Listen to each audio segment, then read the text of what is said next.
exclusive presentation of Turner Sports. In 1998, cable television's exclusive host for the 18th Olympic Winter Games from Nagano, Japan, and the 4th Goodwill Games from New York.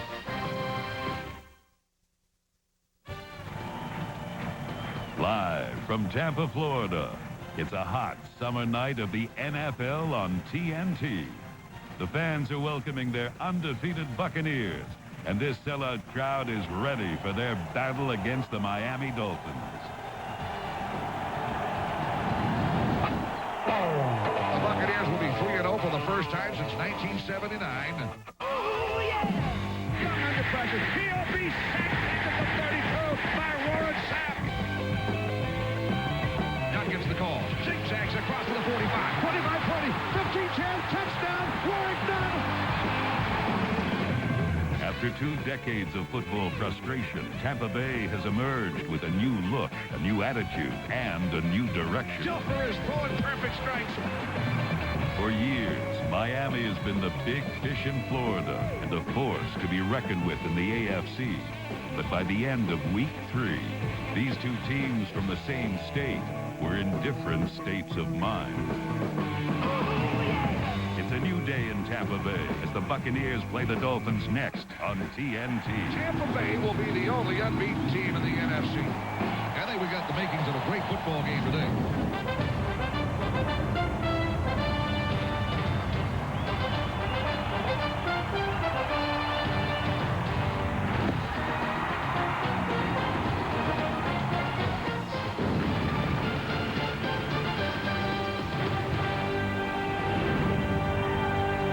Looking down at the wonderfully vibrant scene in that rarest of animals in Tampa, Florida, a sellout crowd at Houlihan Stadium. Better than 74,000 raucous fans have gathered here to celebrate the emergence of one of the fine young teams in the NFL, the undefeated Tampa Bay Buccaneers, as they host their interstate rivals, the Miami Dolphins, who come in tonight with a 2-1 record. And good evening, everybody. I'm Vern Lundquist, along with Pat Hayden and Mark May. Welcome to Houlihan Stadium, and welcome to the emergence in the national spotlight of pewter power. The Buccaneers changed their colors and their uniforms. They go with red and pewter, and lo and behold, they're undefeated for the first time since 1979. One sad note for that team tonight. Warren Sapp, who is their emotional and physical leader on defense, will not suit up. He's out with an injured ankle. They do, however, have the architect of this turnaround in Tampa, 41-year-old head coach Tony Dungy, and my goodness, Pat, what a fine job he has done. You know, many people around the league say, it's just players that win the games, but, it's time to recognize that coaching, good coaching, can make a significant difference, and it certainly has here in Tampa Bay. Tony Dungy has done a remarkable job, and Trent Dilfer, his quarterback, may have said it best when he said to us yesterday, hey, our team wants to be just like Tony, determined, focused, and poised. And Tony Dungy's had a plan. Last year he spent that time on defense, and this is a very good young defensive team. But he wanted to turn his attention to offense this year. He said we needed more scoring punch. So what did he do? He went out and drafted Warwick Dunn out of Florida State, #1. And indeed, he has added some scoring punch. You see what he's done? 2 100-yard games, 5.8 yards a carry. Had a 52-yard run last week against Minnesota. A couple weeks ago against Detroit, had a 49-yard run. So he has indeed given them a lot of scoring punch. And, Mark, it's interesting. The Bucs, they can be very good on offense, explosive at times, whereas the Miami Dolphins are really struggling on offense. They are, Pat. And when you don't score points, the finger gets pointed at the quarterback, and that's Danny Marino, future Hall of Famer. Head coach Jimmy Johnson has even toyed with the idea of replacing Danny Marino with backup Craig Erickson. That would be the equivalent to, say, Sylvester Stallone not appearing in the next Rocky movie. I don't think that'll happen. But this team has struggled on offense, particularly running the football. They're dead last in the NFL, ranked 30th. The other area where this football team is struggling is in the red zone. That's the 20-yard line in, or as Jimmy Johnson would like to call it, the green zone, the money zone.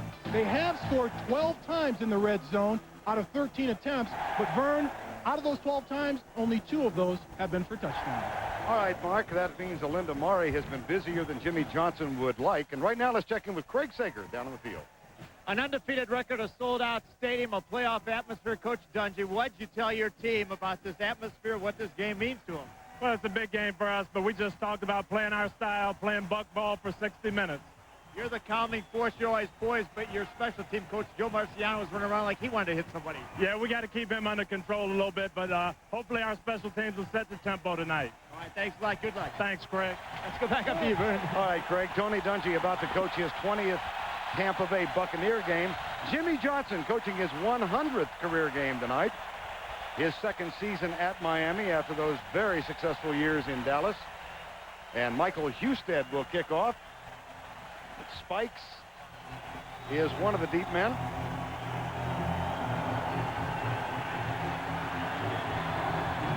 And Corey Harris.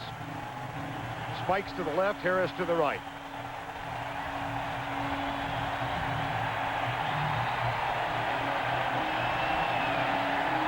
I think Kenny Gant is ready. Number 29. Muggy night, typical. Possible rain showers. This crowd could care less.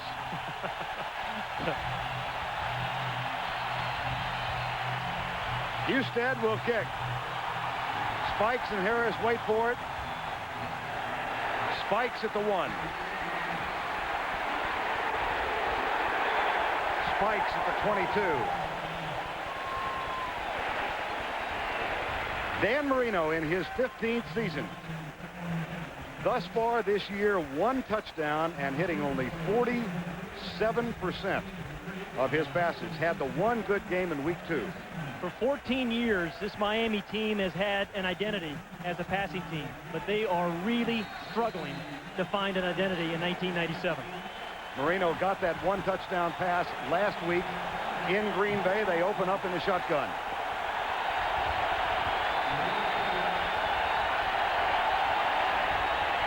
Quick flip, left side, incomplete. Offensively for Miami, Abdul-Jabbar and Dwayne Dotson is the fullback. Stanley Pritchett on the injured list. Dotson is hobbled. Barnett and McDuffie the wideouts, and Troy Drayton is the tight end. And up front, it's Webb and Sims, the veterans on the left side. Ruddy, joined by McIver and huge James Brown. Shotgun formation yet again on 2nd down and 10.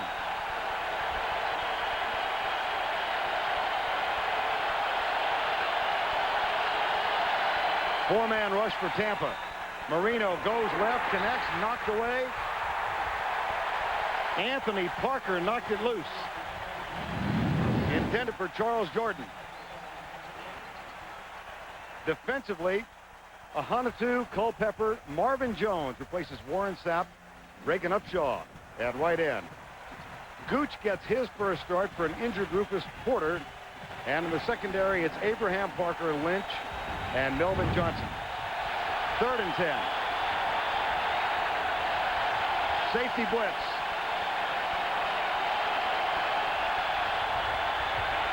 Marino comes right. Has a man down there, almost picked off by Abraham. Donnie Abraham had it go right through his hands. It was intended for Barnett. Yeah, the Tampa Bay Buccaneers want to get after Dan Marino and force him to throw the ball early. And they feel if they can get him to throw the ball early, they have a bunch of chances to intercept the pass. And that one should have been intercepted right there by Abraham. Now, here's an interesting story we'll follow tonight and develop. Kyle Richardson just signed again this week. John Kidd has a hamstring pull. And Richardson, who kicked in a previous game in week 2, is on to kick tonight for Kidd, who is not active. Carl Williams, number 86,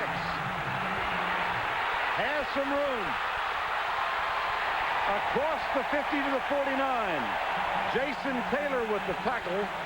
A 53-yard punt, but a 25-yard counterpunch. When you talk about the Buccaneers, you have to mention their defense. When we talk to their players, that is what leads this team. But when you talk to every player in unison, it's special teams. This team starts off better than anyone else on a change of possession in the NFL. What an amazing turnaround this season for Trent Dilfer. 4 touchdowns. He's gone 92 regular season passes now without throwing an interception. That is a diametric contrast with the previous 3 years of his career. 1st and 10.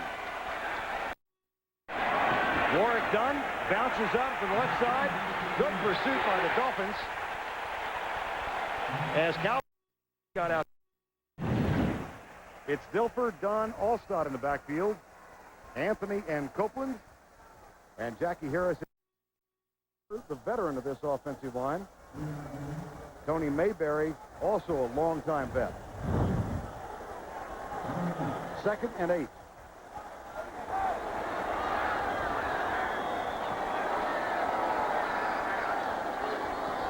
Dilfer will throw. Looks left, fires it, incomplete. Intended for Riedel Anthony. Defensively, Armstrong and Taylor on the outside. Gardner and Bowens at the tackle. Zach Thomas is back. He missed most of preseason with a fractured leg. Derek Rogers, the second rookie who starts. And in the secondary, you've got Buckley and Jackson on the corners. Sean Wooden is having a really terrific early season. Allstott out. 3rd and 8.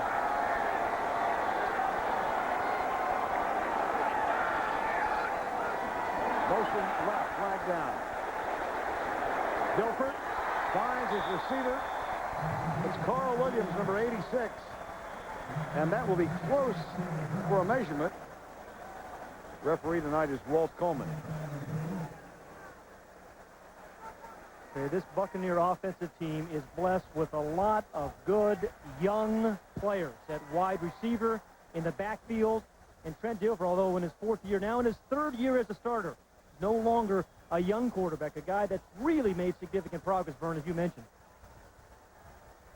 Now the option resting with Tony Dungy. It's a matter of whether they got the first down on the completed pass play to Williams.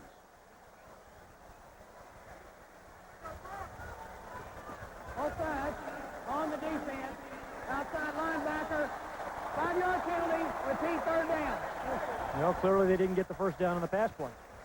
And they did not measure it. I think that's what Tony Dungy is asking. How come there wasn't a measurement? Because it was very close. You're right, Mark, and a quarterback has a right to ask for a measurement, and every quarterback should. You should always ask for the measurement so you know exactly how many yards you have to go on 4th down. 3rd and 3. Jackie Harris, the tight end, in a slot to the left side. Miami shows a blitz look. They are not coming. Only 4 rush. They're stunts. Dilfer gets rid of it. Caught by Dunn. Warwick Dunn knocked out of bounds at the 21-yard line. Heck of a play by Trent Dilfer. And then by Warwick Dunn. Now, the emergence of Trent Dilfer, it started the last 7 games a year ago. They went 5-2. Good pressure early in this play by Miami's front 4. So I think it was Derek Rogers who came clean early. And then Trent Dilfer really kind of made a dangerous throw, but had enough touch on it to get it past the defender. And Warwick Dunn, who can hurt you as a runner, and this time as a receiver. It's a heck of a play. 21-yard gain and a first down at the 21. Warwick Dunn's 6th catch of the season. Fake the draw play. Dilfer across the middle is tipped. And then Dunn makes the grab at the 19-yard line. Zach Thomas, number 54. Hey, Mark, that's going to be a good matchup. Number 54, Zach Thomas, stopping Warwick Dunn and Mike Allstott, the fullback of the Bucs, all night. That's going to be a good matchup. Well, it's going to be easier for him to stop Mike Allstott, but I don't think he's got the speed to keep up with Warwick Dunn. Yeah. No question about that. But those defensive linemen have to keep the offensive linemen off the second tier of the defense so Zach can run free and make those plays. 2nd down and 8. Last 5 times, Tampa Bay has been inside the 20. Touchdowns. That's another diametric contrast to the woes of Miami. 2nd and 8, opening drive of the game for the Buccaneers. Dunn. Shifty little run. Down to the 12-yard line. Say, good teams can run the ball in that red zone or green zone or whatever color you want to call it. Teams call it different things, but you've got to be able to run the ball. Miami has not been able to run the ball inside the 20, and the Buccaneers have. Again, a good block there by Gruber on Zach Thomas. Good read by Warwick Dunn, who just kind of cuts off that block. So the good block, and then the good read. 3rd and 1. Allstott in the backfield behind Dilfer. A double tight end set. That's Williams in motion. 2nd man through. It's Allstott, and he bangs out the first down at the 10-yard line. Jimmy Johnson said it would be instrumental for his defensive tackles to put a lot of pressure in the running game. He's got to count on those guys because without those two guys, this is the smallest defense in the league. When you get a fullback like Allstott banging in there, they're going to have a tough time the entire evening stopping a big bull like that right there. For the season, a 3.7-yard average. But, again, you highlight that 1-yard touchdown run he had last week. You don't measure him, I think, by statistics, but I think you measure him by effort, and he has exceptional effort. Allstott and Dunn in the backfield now. Backs in the I formation. First down inside the 10. Here's Dilfer with time. Drills it. Caught by Horace Copeland, who was out all of last year with a knee injury sustained in preseason. And that goes to show you, if you've got a dynamic running game, you can go to the play-action pass on first down. It gets the linebackers to step up. Watch the linebacker grab a hold of Warwick Dunn. Here's Copeland coming down the slant pattern. He's wide open because the linebacker stepped up. The other secondary personnel stepped back, and if you've got a good running attack, that really alleviates a lot of pressure on your quarterback in a play-action passing scheme. Copeland, just a wonderful athlete. Fred Dilfer said he's fast as Deion Sanders. He runs a 4.340, a 46-inch vertical leap. They missed him, and they love having him back. Second down. Play fake. Left side. Touchdown, Allstott.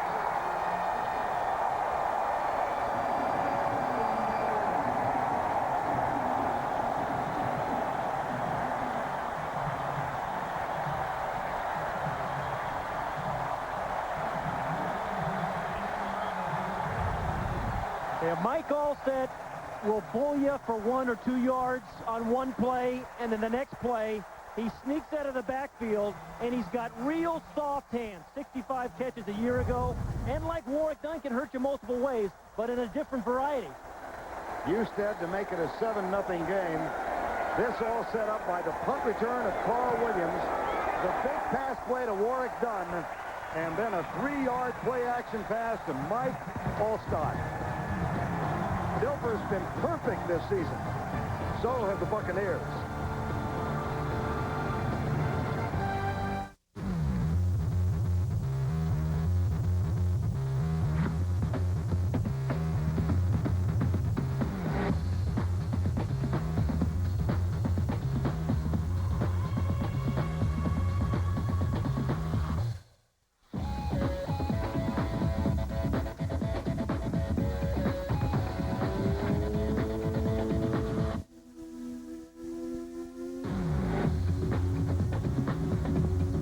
In my opinion, the single most important thing you can do for your car is to change the oil regularly. And most automotive technicians recommend changing your oil every 3,000 miles. I've been to Jiffy Lube, and I like their service. So if you don't do anything else for your car, get your oil changed every 3,000 miles. And I recommend Jiffy Lube. And Jiffy Lube offers Pennzoil. Jiffy Lube, America's favorite oil change. The NFL on TNT is brought to you by Pennzoil, formulated to protect your engine against today's harsh stop-and-go driving conditions. Stop. Go Pennzoil. By Applebee's, America's favorite neighbor. You belong at Applebee's. By Tylenol, the pain reliever hospitals use most. By Foot Locker, where it all begins. And by BMW, the ultimate driving machine. 20th game under Tony Dungy, and only the second time the Buccaneers have scored on their opening drive of a ball game. Last time they did it was an overtime win here against Oakland last November that really began the turnaround for this team. And boy, it gets the crowd and Kenny Gant and special teams guys very involved in this primetime event.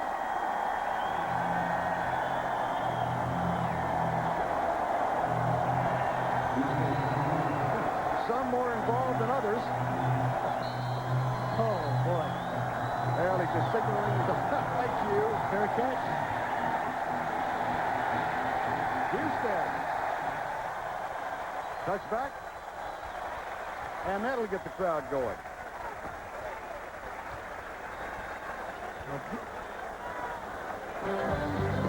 Seven 7-0 Buccaneers before a sellout crowd at Houlihan Stadium. Now, sports has a new address, CNNSI.com. Built from the ground up by CNN and Sports Illustrated to be the web's top site for sports. CNNSI.com. For the fan, it's the ultimate address for sports.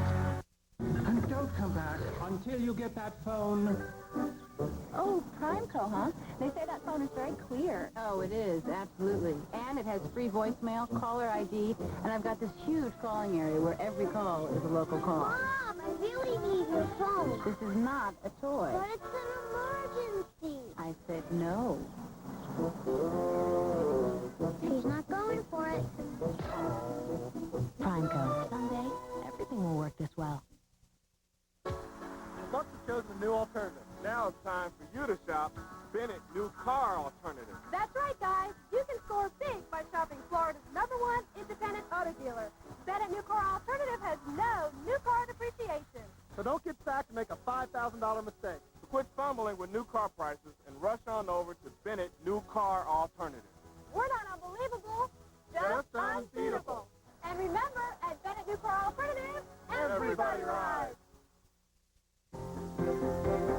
If you're interested in buying a Ford truck, in our area, the only place to do business is Walker Ford. I shopped all over the state of Florida. In fact, I even looked on the internet and ended up with the best deal right here at Walker Ford. I came here to Walker. They were very helpful, and they ended up saving me $600 and helped me pick out my nice new truck. They've been helping people save money for years. Let them help you save some. Walker Ford, Clearwater. Jimmy Johnson telling us last night, we, Miami, need to get a quick start. Didn't happen. Marino 0 for 3 on the first possession. Now he's got Abdul-Jabbar as the deep back in the eye. Dotson is the fullback. Play action. Marino into the right flat.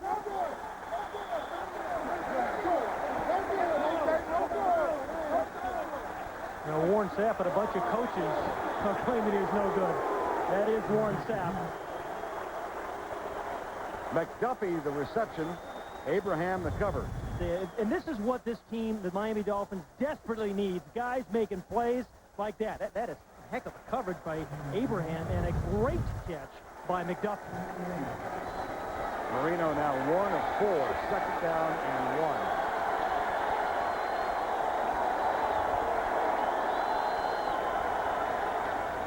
Abdul-Jabbar, top 3 yards across the 30 after the 32. Melvin Johnson, number 25, with the tackle. Let's take a look at our Foot Locker scoring drive.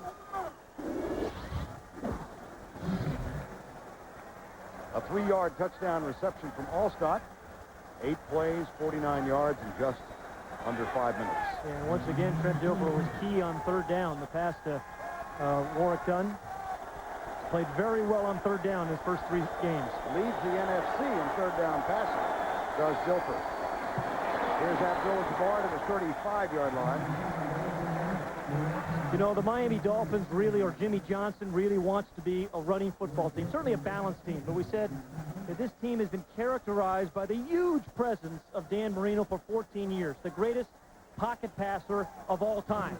So they're having trouble, I think, adjusting to becoming that balanced running football team. Well, they are averaging only 2.7 yards per carry on the ground. Johnson, with a less than splendid endorsement of Abdul-Jabbar last night, said he's a good, solid running back. That didn't put him in the Pro Bowl. And he is stopped short here by Hardy Nickerson, the 2-time Pro Bowl linebacker of the Buccaneers. Keith Sims out there injured, the left guard. They're going to need him tonight for this running attack. But you talk about Jimmy Johnson, he wants to emphasize the run, but it all starts with the guys up front. If your linemen have been pass protectors throughout their career, they're not smash-mouth type guys. They're not 320-pound snot blowers that can knock people off the ball, and that's what they need in Miami. I think in the draft in the next year or two, you will see Jimmy Johnson in free agency go after the linemen that are established run blockers in the NFL. Keith Sims is the injured player. The medical staff of Miami is out tending to him, and we'll take a break. 7-0. Tampa leads. Salmon on the menu today. And the special is served with mango. Did you say tango? I'd love to. dress pants that are made of fabric that knows how to move?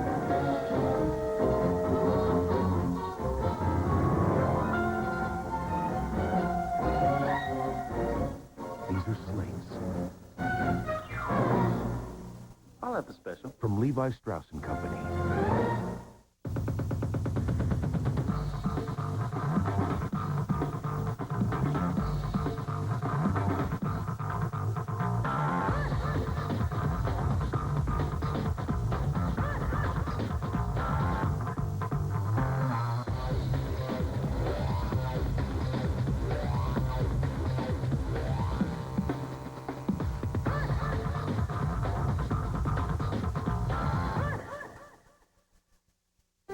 Before they became NFL stars, they began as kids, armed only with hope, dreams, and a love for the game. Through rare home movies, TNT and NFL Films brings you the true life stories of some of America's gridiron heroes. Aikman, Favre, Elway, Corbett, Allen. Watch Before They Were Pros. World premiere Tuesday, September 30th at 8, only on TNT. Midway through quarter number one, let's go back, Mark, and take a look at that Keith Sims injury. Watch Keith Sims right there. He's going to fall on his left elbow. He gets tripped up, cut down right there. Watch his left elbow. He already has the pad on that. When you get 310 pounds falling that far on the ground, if you don't protect yourself, you're liable to get injured. Jeff Bucky has taken his spot, number 77. Sims in obvious pain on the bench. 3rd and 6, Miami at their own 36-yard line. And this is the formation. The Bucs want to blitz Marino with that 4-wide receiver set. Blitz coming. Marino with time. Puts it on a rope. But great defensive coverage from Charles Mincy and Anthony Parker. Intended for Barnett. Not only that, Pat talked about blitzing them from the outside earlier. When you watch this, they will come off the outside edge, put pressure on Marino. Danny Marino's not a scrambling quarterback. We all know that. He's a pocket quarterback. When you've got situations where it's 3rd and long, your guys have to move to get open with a moving quarterback. Dan Marino's not that type of quarterback at this stage in his career. Now, Kyle Richardson signed. He played with the Rhine Fire in the World Football League this spring, but was not in anybody's camp. He knows Doug Blevins, the kicking coach of Miami, who recommended him when Kid got hurt. And now punting for the second game in a Miami uniform. Here's Carl Williams at the 20.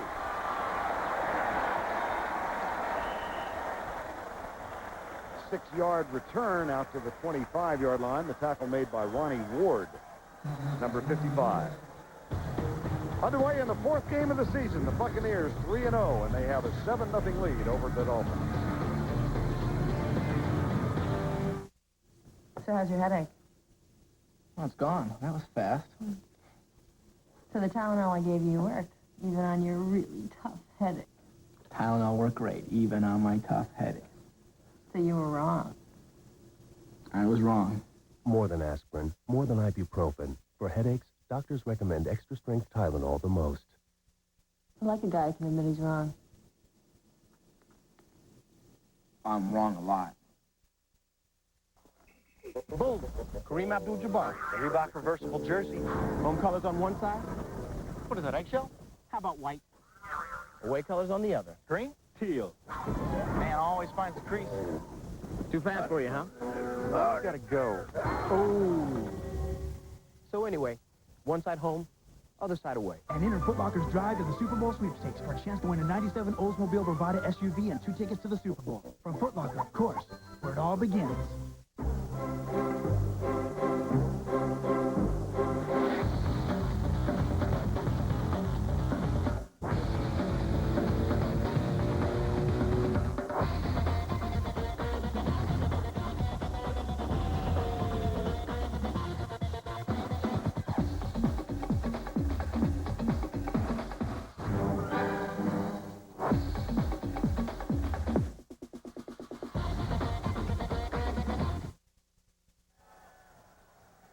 Pictures of the sellout stadium overhead taken by the Goodyear Blimp Spirit of Akron all the way down from Akron, Ohio to give us these aerial views of the game.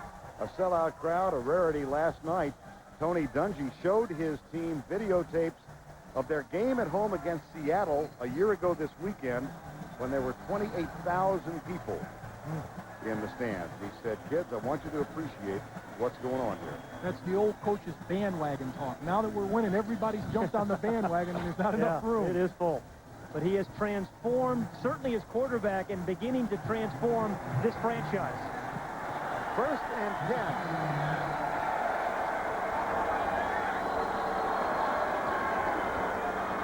Allstott. Big run, 1st down after the 36-yard line. The best running fullback in the National Football League. Did you see the little move at the very beginning of that run, the little sidestep? I mean, he's 248 pounds, but he gave you a quick little move very early on in that run. Lined it back here. And a little cut back, he ran like a tailback. He's kind of dodged his way, weaved his way through it, secures the ball, and a very physical player at the end of the run. Gain of 12, 1st down at the 36. This is Dave Moore, the second tight end, in motion. It'll be Allstott again, and he bangs his way out to the 43-yard line. This is the type of football I love. One back, what does it remind you of? Big fullback in the backfield, throwback type guy, 240 pounds, just pulling his way through the middle of the line. When you watch Allstott, he just takes on anybody in front of him. There's not going to be one guy that's going to bring him down. He goes through that arm tackle. Forget that. They need 2, 3, 4 guys to bring him down. 3 carries, 20 yards thus far in the football game. And having found something that's working well, they stay with the double tight end set and the lone setback. Mike Allstott out of Purdue. Dave Moore, the lead blocker. Allstott, another 1st down. Allstott's coach, of course, played in the Big Ten in Minnesota and then played with Pittsburgh. And he was asked, who does Allstott remind you of? He said, well, Rocky Bleier. He said, well, wait a minute. He's a little bigger than Rocky. He's a better receiver than Rocky. He's a darn sight better runner. He's a better football player than Rocky. Yeah, don't tell Rocky I said that. And you just did. 1st down and 10 at the 49. Play action. Dilfer looks deep, goes for a man who's wide open. Horace Copeland with the grab, and Dilfer's down at the 40. Boy, that must have been very late because he had great protection early on in that play. Steve Walsh, the backup quarterback, and he's going to hang in there. Boy, Brett Favre hung in there today for Green Bay, but they had really good protection, Mark, early on, and it was Shane Burton who got pushed into him. He got pushed into him. I don't think that was a cheap shot. Not cheap at all, Pat. A lot of younger quarterbacks have to realize that eternal clock has to go off. When you've got 4 or 5 seconds back there, get rid of that football. Internal that can sometimes be eternal. Yeah, the internal clock.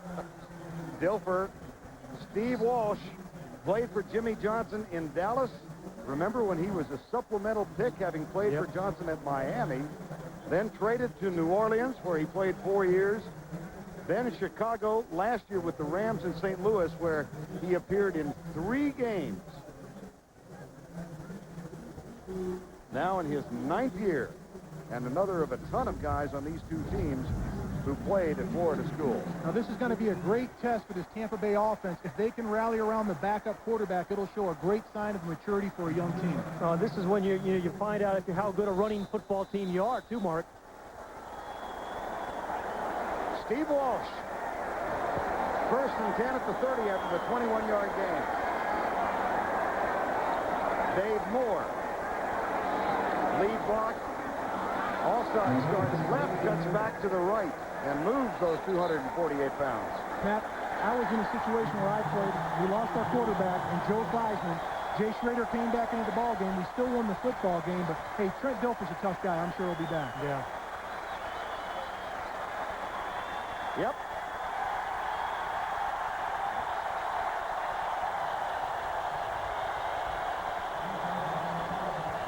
Those 28,000 who were here a year ago were booing him then. Yeah. Those are welcome sounds to the quarterback when he plays at home. 5 of 6. He's now thrown 98 passes without an interception going back to December 15th last year. Rourke done. And that'll bring up a third down. The way you look at Trent Dilfer, too, I think this game has gotten so much more physical on quarterbacks. I was watching, the Green Bay games, and Brett Favre getting pounded and pounded, come back in and playing. And you have to be able to take those blows if you're going to be able to survive this 16-game season. And tell you, that is a very tough quarterback there in Trent Dilfer. Third down conversions, and again, Pat made the point. He leads the NFC on third down passing. 3rd and 10. Carl Williams in motion, coming back to the left. Stunts. Timing route. That should be good for the first down. Yes. Inside the 20 at the 19. Copeland with the catch.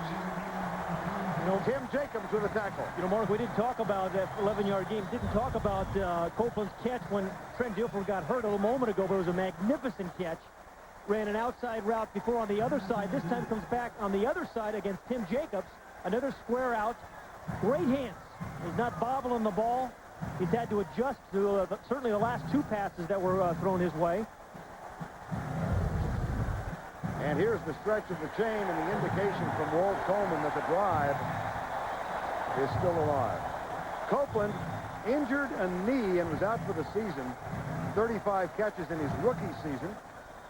And Dilfer had wide eyes talking about this guy's talent. Yeah. And, that's the guy that is going to keep defenses from creeping up the line of scrimmage and stopping the running game because he has explosive outside speed. One back set again, 2 tight ends.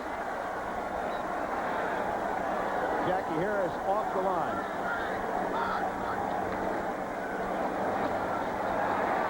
Allstott, Darrell Gardner, number 92. One of those in on the tackles.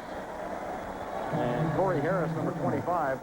There's Gardner and Harris. Harris, unrestricted free agent signed from Seattle in the offseason. He's playing his 4th different position, is Corey Harris, in his 6-year NFL career, including playing some running back a few years ago at Green Bay. 2nd down and 8.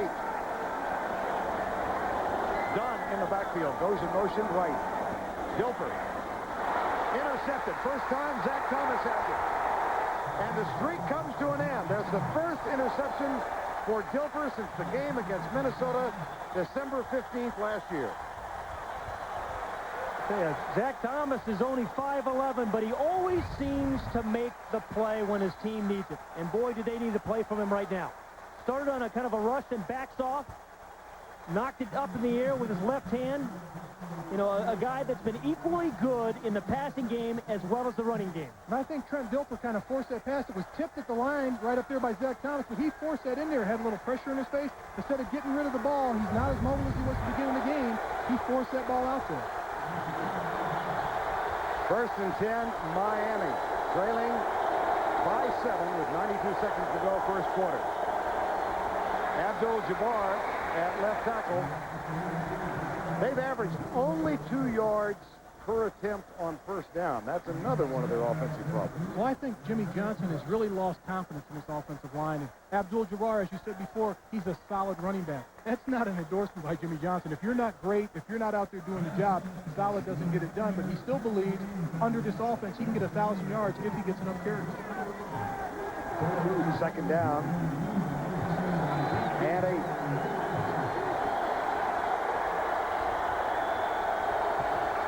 From the 30. Marino, quick setup. Knocked away. Vern, once again, 2nd game in a row where we haven't seen much separation between the Miami receivers and the defensive backs. That time Fred Barnett runs a little hook route on Anthony Parker.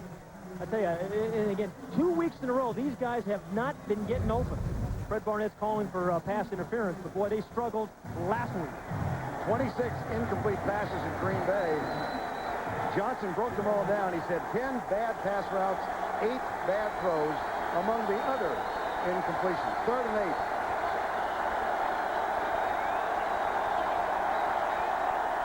Four wide receiver set. Blitz. Picked up. Marino goes deep. Post pattern way downfield. John Lynch got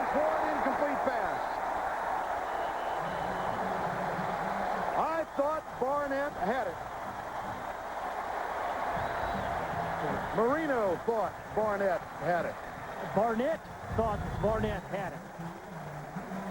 Great throw. I'm not so sure, yeah, you got to have possession when you hit the ground. Another look. No, did not have possession when he hit the ground. I'd say Jerry McPhail made a nice pickup on the blitz, though. Now Kyle Richardson on in place of John Kidd. Oops, they come. No flag. Williams. Oh my gosh. Bad play there. Oh. He's not going to enjoy film study on Monday. He won't be getting that special teams player of the week.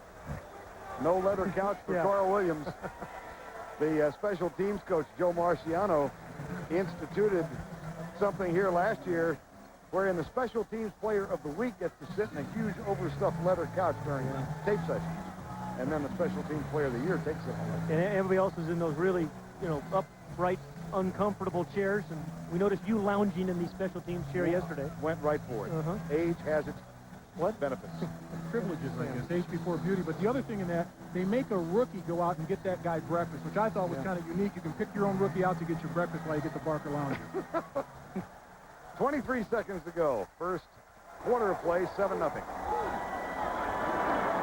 Gilbert, handoff to Dunn, who is hit behind the line, loses his helmet,